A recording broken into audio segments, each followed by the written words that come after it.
You can do it. That's the message I want to talk about for a few minutes as we go through this introduction to the course. I'm your professor for the course, and I'm here to help you. And in this video introduction, I wanted to share some ideas with you, and the primary goal is just to help you to be successful in the course. Sometimes students come to an online course with anxiety, and I can certainly understand that. You very likely have a family, you're probably working, you're probably enrolled in other courses. You're not the first student to come to an online course in that situation, and if hundreds of other students have done it, you can too. There are some design choices I've made in the way the course is put together to help you to be successful, and I wanted to show some of those to you, or at least to talk about them. One other anxiety that students sometimes come to a course with is, am I ready to do what's required from a technology standpoint? Can I use the computer? Can I keep up with these young kids who are just coming out of high school? If you're an adult learner, that is. And you can do it. If you're really anxious about your readiness for online learning, there is a link to a website in the course shell. It's called Smarter Measures. And if you're able to go and do the assessment on Smarter Measures, it will help to point out areas where you might want to practice a little bit to come up to speed. So the Smarter Measures assessment will test or assess your ability with the computer, like attaching documents to an email message. It'll even help you to determine your typing speed. And more importantly, though, the online assessment, the Smarter Measures, will assess your learning style and help you to realize if this online format is best for you, or if you're more suited to a face-to-face learning environment. So I would encourage you to go to Smarter Measure and to take the assessment.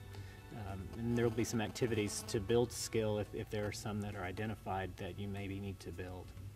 Specific to the course, though, you can do it. That's my message today. I've planned the structure of the course in such a way that you're going to be successful as long as you participate on a weekly and almost daily basis. This isn't a correspondence course. We're working together in the course on a weekly basis through shared discussion boards and through weekly assignments. And we're going to stay together in the course from the beginning all the way through to the end. Now, you might be in a bit of a panic because the title of the course is Speech. And you can do it, though. This is much more like a psychology course than it is like a public speaking course, even though the title is Speech. The 1311 course is the one that covers the entire communication studies discipline. And we will give some presentations, but it's only about a third of the course. The other two-thirds of the course cover the social science theories that help us to understand interaction in various settings, like one-on-one with in a romantic relationship, or even in a small group, like a class project, how the interaction among group members can help or hurt your decision making. Those are just some examples. We do give presentations, though, like I said, and we don't give the formal public speaking style presentations like you might see a President of the United States giving. Instead, we give an extemporaneous style presentation in this course. And by that, I mean a style of speaking where we have done research, we have a plan for what we're going to talk about, but we don't have every word determined in advance. So we haven't written it all out in advance and then stand up to recite it to an audience. Instead, this extemporaneous style is one that you would use in your work setting or in a professional setting, where at a second's notice, or a 1 hour notice, if your supervisor came to you and said, at the meeting this afternoon, we need you to brief us on the Harrison case. We teach you a step-by-step guide, like an algorithm or a recipe, where you can go step by step through the content, through any content, and give a really good presentation. And that's the style that we teach. And don't worry, though, because we teach you those steps. We help you with the research. If you're willing to do your part, you'll be very, very successful. So please don't be intimidated by the public speaking assignments in the course. We can get you through it. Also, with respect to design, the course is structured into modules. And by module, I just mean a freestanding unit. So I've broken the course into 8 different freestanding units, each one about 2 weeks. Each one will have activities and assignments and a quiz. So in a way, every 2 weeks you get a whole new fresh start to the course. So if you have a really busy work week, as an example, and you fall behind a little bit, you haven't fallen behind in the whole course necessarily. If you can get back up and dust yourself off and get going again, you'll be very successful in the course. You can jump in again with a fresh start. That's the way I've designed it. Now, as I said earlier, it's not a correspondence course. You can't just work at home in 2 weeks and complete the whole course and kind of mail it in for a grade. Instead, it's designed with interaction, my interaction with you, your interaction with other students, and your interaction with the course content. So in all of those different ways that we'll be interacting, you'll learn the content and demonstrate that you've met the objectives for the course. But it's going to take your commitment to participate every day nearly, but definitely every week. So don't panic. I'm here to help you. That's the message that I hope you're getting in this video. I'm here to help you. Other students in the class are here to help you. Just a couple of housekeeping issues before we get started.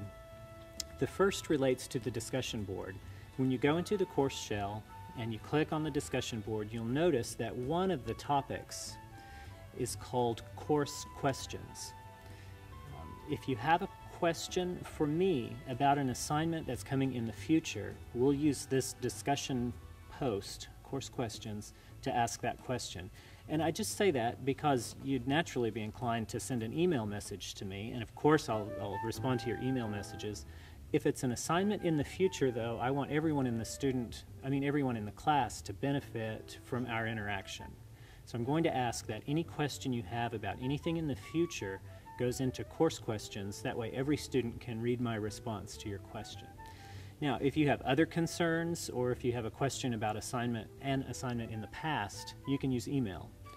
And my email address is in the syllabus, and also through the course shell, there's an email your instructor link. Email messages are answered within 24 hours and usually much more frequently. But expect an answer very quickly from me. I'm watching for you. I'm also on the campus daily, so if you're wanting face-to-face interaction, I'll make myself available on the campus. And you can call or send a text message, and my telephone number is also listed in the syllabus for you. And I can also arrange to meet you on Skype. So whatever medium works for you, I can use that same medium. So it's really all about your success in the course. I want you to be successful. And 16 weeks from now, when we're at the other end of the course, I want you to have the grade on your transcript that you want to have written there, and I want to help you to earn enough points to have that grade written there. So that's my whole job. I'm here to help you. And we're going to have a lot of fun over the semester with communication studies. So put on your seatbelt and buckle up, because here we go.